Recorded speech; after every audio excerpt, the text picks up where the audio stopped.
So let's get on to the first film of the two that we're going to be discussing today.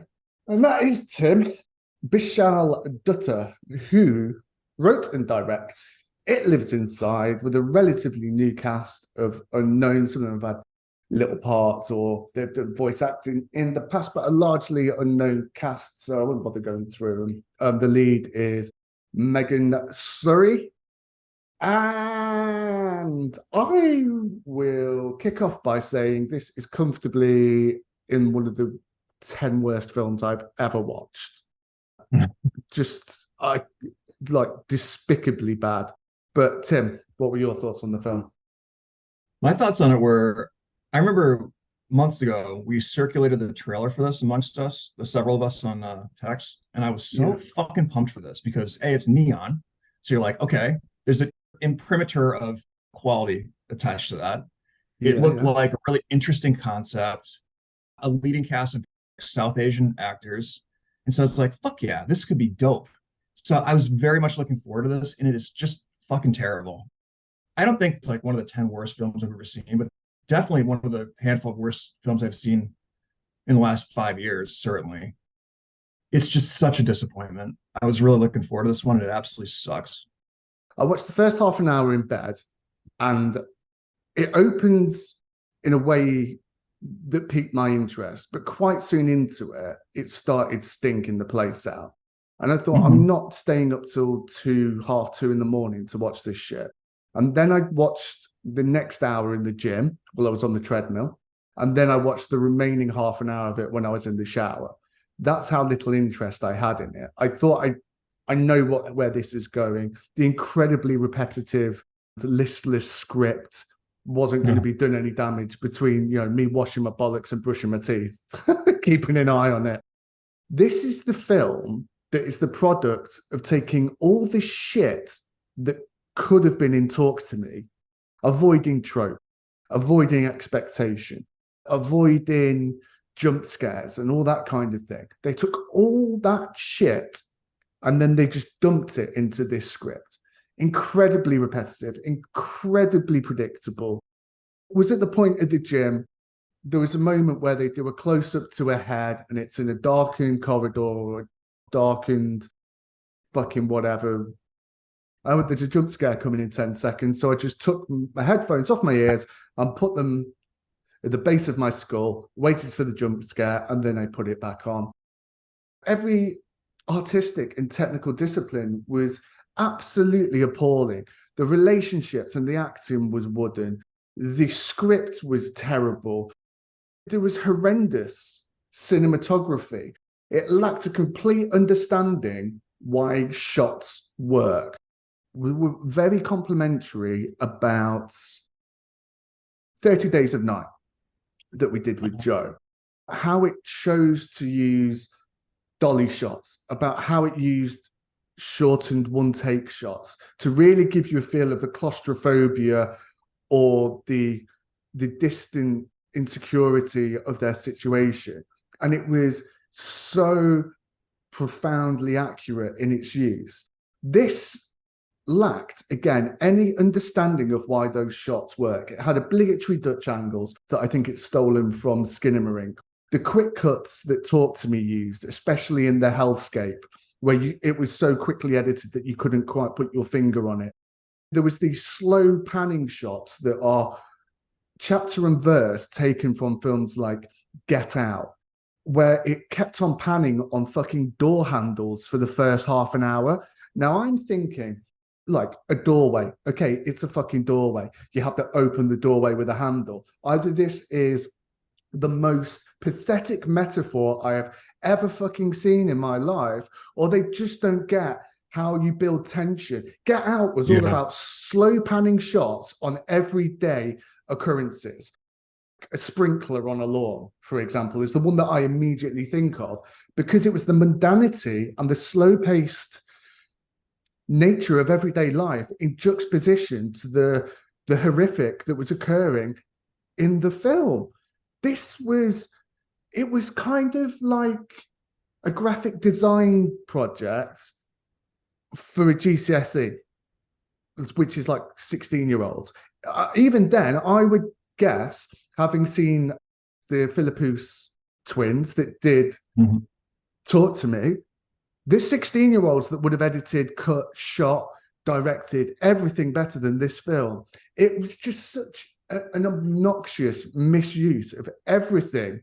They either fell flat on the things they were trying to achieve, or the things they did achieve, I've seen so many times. It was actually, this is a film that needed an editor or a producer to come in and say, there has to be a better film than this. There has to be. Yeah. Like I said, every on and off camera discipline in this was shit.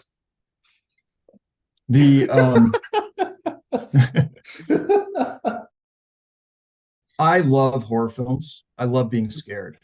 I'm a sucker. I'm very amenable to all the tropes. Like, I love a jump scare. I love other types of scares, right? This is so poorly executed, it cannot even pull off a jump scare. Like, there's nothing scary in this movie, because not because conceptually it's not scary, but because it's so fucking poorly executed. Like you're saying, like, jump scares, there's a technicality, a well understood way of executing a jump scare. This fails completely. It's like they've never seen one before. And the other thing that pissed me off about this movie is that it had such an opportunity to be interesting, like thematically. So you know, much, like Tim. You have like themes about potential, about generational conflict. You have themes about the immigrant experience in America. But if you strip all that shit away, like, so the monster in this, like the girls in this are of Indian descent, and the monster is like an Indian fucking monster. And to capture it and do other things, you have to perform Indian ceremonies and stuff. If you strip all of that away, nothing about this movie changes. Nothing about that has any effect on the fucking movie. It's just like slapped on top. It could have been so interesting, but it doesn't matter. None of that stuff matters in this movie. Nothing. And on top of that, the trailer promised us a deconstruction of teenage loneliness and being an outsider, and how the entity, and we'll get onto that in a minute, how it latched onto the loneliness, the disassociation of an outsider teenage girl. They didn't lean onto her race. Like, there was very, very easy, and I've criticized it for being easy, but all the girl did was walk around, shuffling around, and that was it. No racism. Like I said, we were promised a film where it was preying on the loneliness of a young girl, and that it fed on that and acted as a catalyst. There was no acting out. There was no out of character scenes. It didn't set any character norms to undermine them. The whole familial relationship was so wooden. I grew up around in Leicester. It was noted for, well, I won't tell you the derogatory term that used to be able to be said on the terraces. That was a popular away fans chant against Leicester City. And then all the Indian fans would basically stand up and give him the V's. And I won't say it was done in good faith, because the 80s and 90s, let's just say that's a part of them that I'm glad to see the backup. Anyway, the point being, I grew up around Indian households. I was in and out of them when I came back to Leicester in the summers, and we'd go to their houses. You'd try their food and you'd get to know the culture. And there's such a strong family bond. And it's very much a patriarch and a matriarch in the old-fashioned way that the patriarch is more quiet, resolved, gets the work done, but he's the head of the family. The mother is so maternal. The family is so maternal and loving, and not just to her family, the extended family, which includes all the friends and anybody that was involved with the family. Like this, I'd go there and I'd be treated like a son. And that's not in one house, that's any subcontinental house that I'd go into. Across the road from where my mum is now, in lockdown, because I was on my own, we'd speak across the road. Bloody hell, I felt myself getting emotional then. And they would literally bring me bowls of food. This is completely contrary to the subcontinental family, to the point where it actually angered me more than if there was actual racism. And I don't want to go into microaggressions, but they've basically used a skin, figuratively, not literally, to create something that is niche, but they've done it with such a lack of execution. They actually made it, and incredibly poorly as well, the archetypal dysfunctional American family. And the whole thing, totally. the whole argument towards the end where she said, why did you bother coming here if all you're going to do is just stay in here and cook and clean? Yep. And it's like, that's just bullshit. That is like the bratty American teen. You could say, well, maybe it's a comment on, you know, the dilution of culture when it comes to metropolitan America. But that isn't what it was trying to do. That is it couldn't pull that off. It was fucking appalling. From my experiences, I was insulted as a white person. And you know how I don't like to talk about that sort of stuff on the podcast, because we're about films, we're about comics, we're about, you know, media and nerd culture and all that. And I think there's people more qualified to talk about it than me, and we'll never get it 100% right, and we'll never be able to even keep half the people happy. So I just don't have it on the podcast, because what's the point? And we've had some pretty shitty things over the last 4 years when it would have been easy to go down that route. Anyway, the point being, this annoyed me so much because this is my personal experience of growing up in Leicester. Honestly, mate, it wasn't just bad. And I'd tell you, the only way this film could have been worse if it had an established cast and an established writer-director, because then it would have, because then it would have squandered that on top of squandering the opportunity that this provided. The film is offensive in every respect. I mean, every respect. Technical, thematic, execution. I did like the lead though. She was good, given what she was allowed to do. Let's get on to the actual fucking monster. Yeah, let's talk about the monster. Okay. It couldn't decide whether it was a physical monster, a spectre, a folklore manifest, and all it ended up being was this convoluted and completely generic Maliform. There was a part at the end of the film where there's a chase sequence that's going through the school, and all I'm thinking is, if you take out the demon or whatever it was, and you just put a big dog there, does it change anything? Totally. Just a big dog. In fact, that would be more scary because I could relate to it. Yeah, fully. Fully. Do you know what? I thought this was going to be like a light-hearted piss take, but I'm genuinely angered by this film. So you don't get the reveal of the monster until later in the film, but the monster's there and abducting like the original girl, Tamira, I think is her character's name, who has the jar. She's like basically abducted by this monster and kind of slowly tortured in a sense. And you see it a little bit, but you never see the monster at that point. But are we supposed to be scared by that? There's like little growls, murmurs of the monster, like you would see on a fucking Saturday morning cartoon. Like, yes. How is that? That is not fucking scary. It's comical. It's like if they were trying to make a parody of a Saturday morning cartoon, that's what this would be. Poorly executed. Was it a physical monster that could turn itself invisible, or was it a spectral, ghost-like demon thing that's in another realm? It didn't seem to know which one it was during the film. Yeah. With that note, they can't even get what its motivations are. Okay, it's a demon, so it's evil. Like, tick that box. So they say it feeds off somebody and it can be trapped in any vessel. So implying that a person can be a vessel, which is never fulfilled later on as the script. So it has to be contained. And so the young girl, the first one, what's her name? Tamira, I think. She has it in the bottle, but it's becoming too powerful. She keeps feeding it raw meat because it likes to eat raw flesh. Well, did you think about just not fucking feeding it? Right. Just stop feeding it and keep it in the glass bottle. She has to fucking open the jar to put the meat in. Like, why is it like, made no sense. It made no sense whatsoever. And then, and one of the things as well that we And we were talking about one of the best films of the year and one of the best recent horror films. But this is the standard we have now. We've had Evil Yeah. Dead Rise, which was a great utilization of IP, which might be what A24 might start doing. but we said it didn't have to lead you through all the steps. There was the mystery is actually what added to the tension stack of nobody knows what's going on.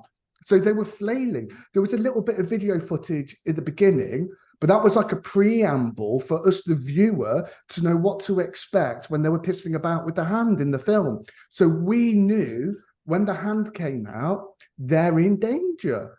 Whereas with this, and one of the things that hold my hand, whatever it was called, talk to me. But what that did, what it didn't do was the long road trip or the long bus trip to wherever to find the old man that says you have to leave it alone, you have to leave it alone. And in this they do exactly that. They get in the car, they go over to the house, they have a look around, and all they do is see some writing on the wall. And Tim, and with the thing with like the cinematography, the way we don't see it is completely stolen from the Babadook, and then the way you have the final reveal was completely like how Smile, which is far from perfect, but that's how Smile did it. And you know what? When I saw the monster at the end of Smile, I shit my britches. It was fucking terrifying.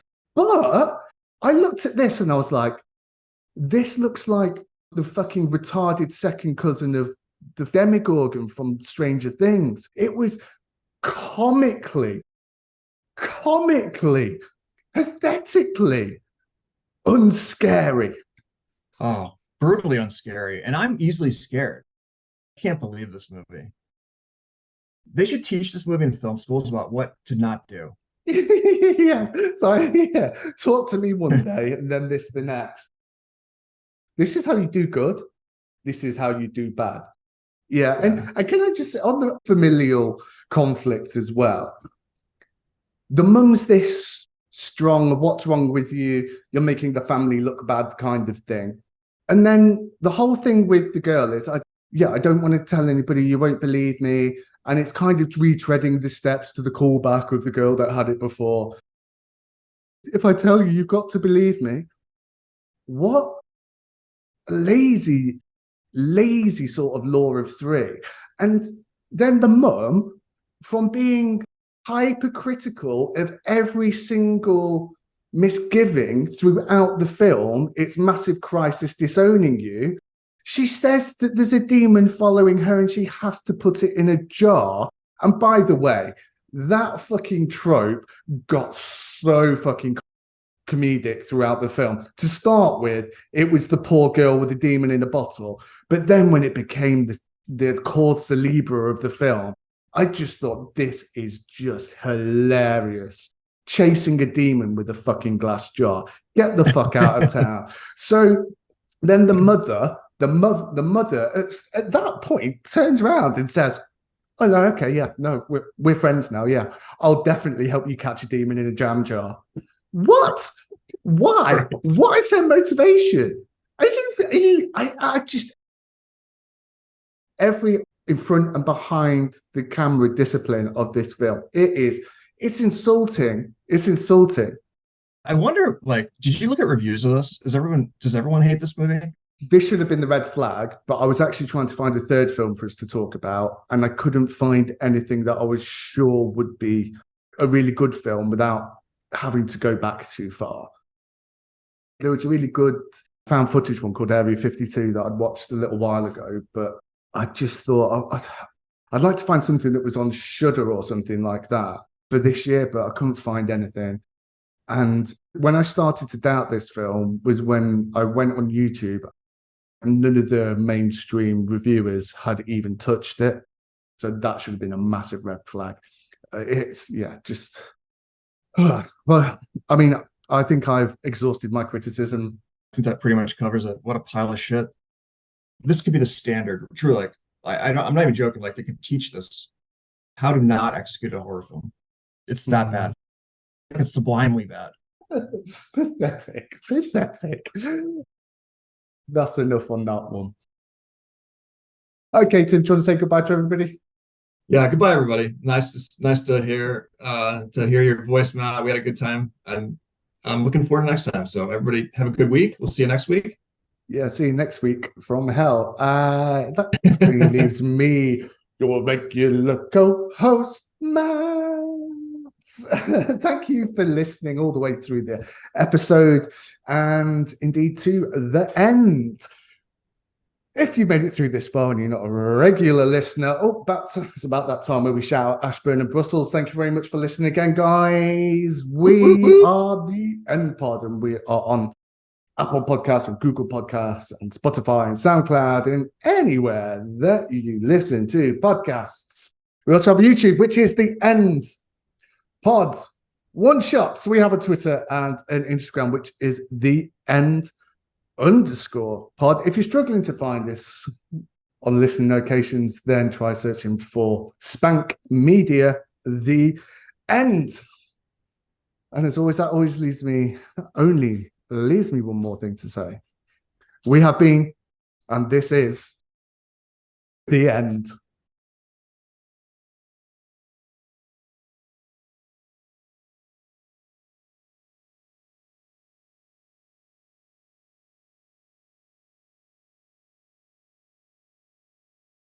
Oh, God. God, I really went off on one there.